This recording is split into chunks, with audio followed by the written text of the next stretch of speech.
नमस्कार विद्यार्थी मित्रांनो, मी PS गिवारे आपल्याला बुक कीपिंग अँड अकाउंटन्सी या विषयातील फायनल अकाउंट या चॅप्टरचं तुम्हाला मार्गदर्शन करणार आहे. आत्तापर्यंत आपण meaning, objectives, importance of final accounts याचा अभ्यास केलेला आहे. त्यात आपण प्रिपरेशन ऑफ ट्रेडिंग अकाउंट्सबद्दलची माहिती घेतली आणि त्याच्यावर आधारित आपण एक उदाहरणसुद्धा त्या ठिकाणी आपण सॉल्व केलेलं आहे. तर आज आपण preparation of profit and loss account याची माहिती आज आपण घेणार आहोत. Profit and loss account is a nominal account. It is a continuations of trading account. It is prepared on the basis of indirect expenses and indirect income of office and business concern. Profit and loss account is a maintained net profit or net loss. The debit side of profit and loss account include all indirect expenses such as like office administration's expenses and financial expenses, selling, distribution, etc. The credit side of profit and loss account includes indirect income like commission received, rent received, discount. When the credit side of this account is greater than debit side, it is called net profit, and when debit side of this account is greater than credit side, it is called net loss. Net profit and net loss is transferred to capital account. Profit and loss accounts for the year ended या ठिकाणी आपण profit and loss अकाउंटचं पेसिमम format जो आहे तो आपल्या समोर स्क्रीनवर दिसतं आहे की ज्याच्यामध्ये डेबिट साईडला कोणकोणते आयटम्स येतील आणि क्रेडिट साईडला कोणते आयटम्स येतील त्याच्याबद्दल आता आपण थोडक्यात माहिती घेऊया. तर सर्वप्रथम आपण प्रॉफिट अँड लॉस अकाउंटच्या डेबिट साईडला या ठिकाणी to gross loss brought down म्हणजे ट्रेडिंग अकाउंटमध्ये जर त्या ठिकाणी ग्रॉस लॉस आला असेल तर ते आपण काय करतो या ठिकाणी प्रॉफिट अँड लॉस अकाउंटच्या डेबिट साईडला ट्रान्सफर करणार आहोत. त्यानंतर येणारे आयटम्स जे आहेत to salary and wages, to rent, rate and taxes, insurance, bank charges, discount allowed, to audit fee, depreciation on assets like land and building, plant and machinery, travelling expenses, advertisement, printing and stationery, interest paid, loss by fire, loss by thief, packing expenses, to commission paid, to bad debts. To bad debts, add a new bad debts, add new reserve for doubtful debts, and less old reserve for doubtful debts. To net profit in bracket transfer to capital account. ह्या सर्व जे items आहेत ह्या सर्व indirect expenses आहेत जे आपल्याला आपल्या फर्ममध्ये किंवा बिझनेसमध्ये करावे लागत असतात.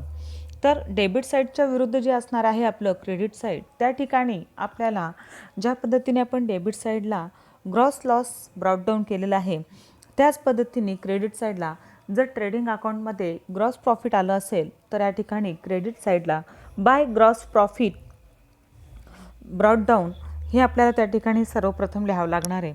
त्यानंतर येणारे आयटम्स जे आहेत by rent received, by commission received, by interest on investment, by interest on deposits, missing incomes, by discount received, by net loss in bracket transfer to capital account. जेवढे काही आपल्या बिझनेसचे इन्कम्स असणार आहेत जे आपल्याला मिळत असणार आहेत ते सर्व आपण काय करणार आहोत क्रेडिट साईडला ट्रान्सफर करणार आहोत आणि जेवढे काही खर्च असतील लॉस असेल ते आपण काय करणार आहे या ठिकाणी डेबिट साईडला ट्रान्सफर करणार आहोत. तर आता आपलं जर उदाहरण बघायचं झालंच prepare the profit and loss account तर या ठिकाणी आपल्याला त्यांनी डेबिट बॅलन्स आणि क्रेडिट बॅलन्सचा प्रॉब्लेम दिलेला आहे. From the following trial balance of Raju and sons you are required to prepare trading account and profit and loss account for the year ended 31st March 2018. Debits balance आपल्यासमोर दिलेले आहेत. सर्वप्रथम आधी आपण ते बघूया. Wedges 9200, purchase 66,800. Carriage inward 3,350. Sales return 4,800. Opening stock 31,300. Salary 17,400. Royalty 4,800. Rent, rate and taxes 12,680. Bad debts 500. Carriage outward 3,720. Printing and stationery 2,400. Advertisement 18,000. Discount allowed 1,520. Insurance 5,800. Factory rent 7,000.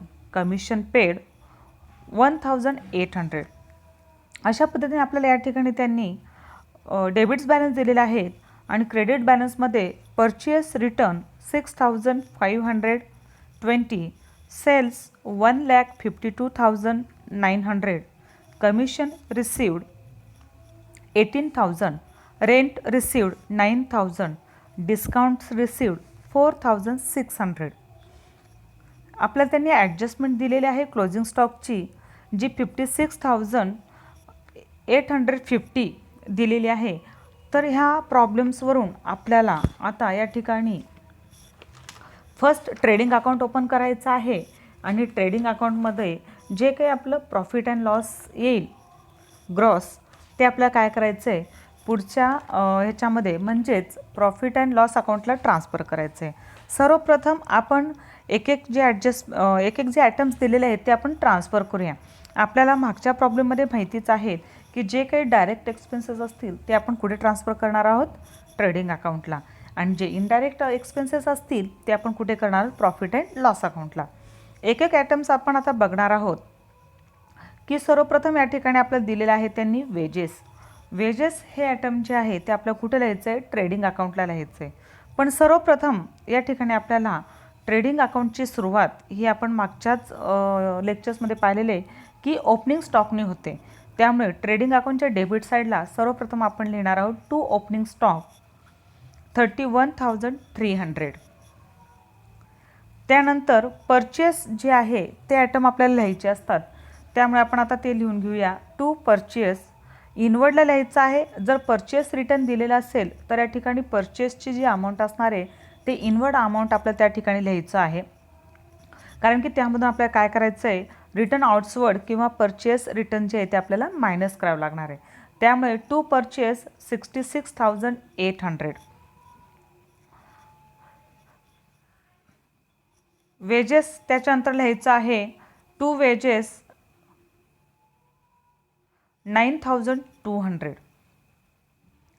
Carriage inward 3,350 हे trading अकाउंटलाच येणार आहे या ठिकाणी.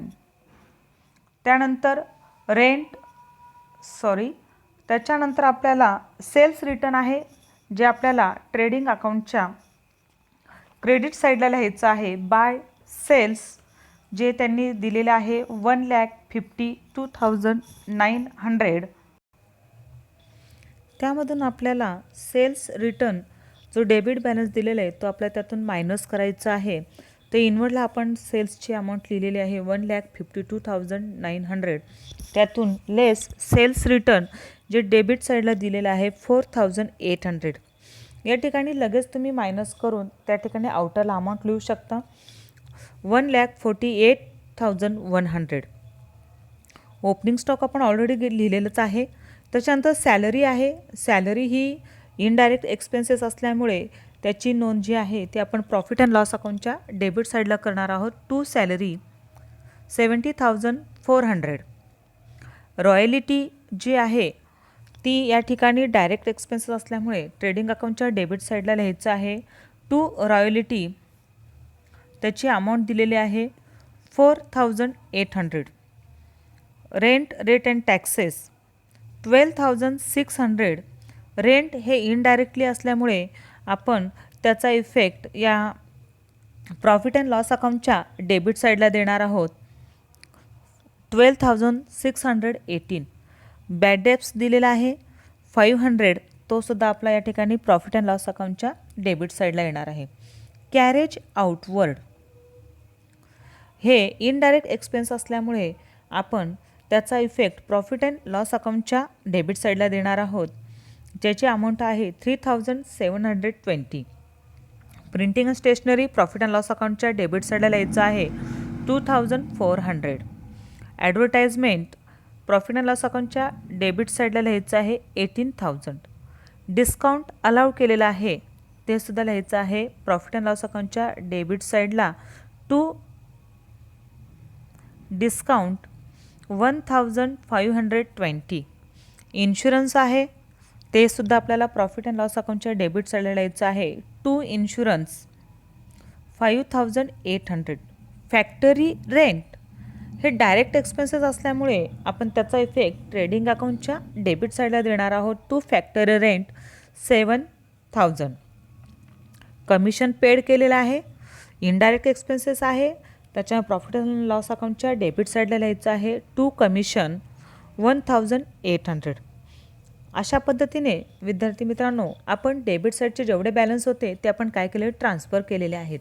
आता क्रेडिट साईडचं जे balance आहेत त्यातला आपण परचेस रिटर्न ऑलरेडी करायचं बाकी राहिलेलं आहे, आपण त्या ठिकाणी लिहिलेलं आहे. तर परचेस रिटर्न हे नेहमी परचेसमधून मायनस करायचं असतं. त्यामुळे या ठिकाणी ट्रेडिंग अकाउंटच्या डेबिट साईडला परचेस आपण लिहिलेला आहे 66,800. त्यामधून लेस परचेस रिटर्न 6,520 मायनस केल्यानंतर आउटरला अमाऊंट येणार आहे 60,280. सेल्सचा इफेक्ट आपण दिलेला आहे, कमिशन आपल्याला मिळालेलं आहे, जे काही आपलं इन्कम असणार आहे ते क्रेडिट साईडला लिहायचं आहे. आणि हे इनडायरेक्ट असल्यामुळे आपण प्रॉफिट अँड लॉस अकाउंटच्या क्रेडिट साईडला by commission received 18,000, rent received 9,000 आणि डिस्काउंट रिसिव्ड 4,600 हे सर्व आयटम्स आपण प्रॉफिट अँड लॉस अकाउंटच्या क्रेडिट साईडला लिहिणार आहोत.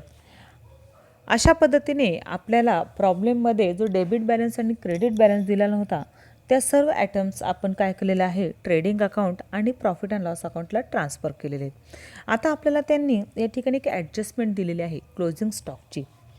क्लोजिंग स्टॉकचा जो काही इफेक्ट असणार आहे तो ट्रेडिंग अकाउंटच्या क्रेडिट साईडना आपल्याला द्यायचा आहे बाय क्लोजिंग स्टॉक 56,850. वर्षाच्या शेवटी जे आपलं या ठिकाणी स्टॉक राहिलेला आहे, पूर्ण वापरल्यानंतर राहिलेला जो खर्च स्टॉक आहे तो या ठिकाणी आपल्याला त्यांनी दिलेला आहे. त्याचा इफेक्ट ट्रेडिंग अकाउंटच्या क्रेडिट साईडला द्यायचा आहे 56,850. तर अशा पद्धतीने आपण ॲडजस्टमेंट दिलेले आहे. त्यानंतर आता सर्वप्रथम आपल्याला ट्रेडिंग अकाउंटचा जो बॅलन्स आहे तो काढायचा आहे. मग या ठिकाणी डेबिट साईडची जास्त येते का क्रेडिट साईडची जास्त येते ते आता आपण बघणार आहोत. तर या ठिकाणी आपल्या लक्षात असं येतं आहे की क्रेडिट साईडची जी टोटल आहे 2,04,950. क्रेडिट साईडची अमाऊंट ही सगळ्यात जास्त येते. तर त्याची जी काही बेरीज येणार आहे ती किती आपली 2,04,950. तर आता आपल्याला या ठिकाणी डेबिट साईडची टोटल किती येते ते पाहायची आहे. सर्व टोटल्स करायचे येते एकूण.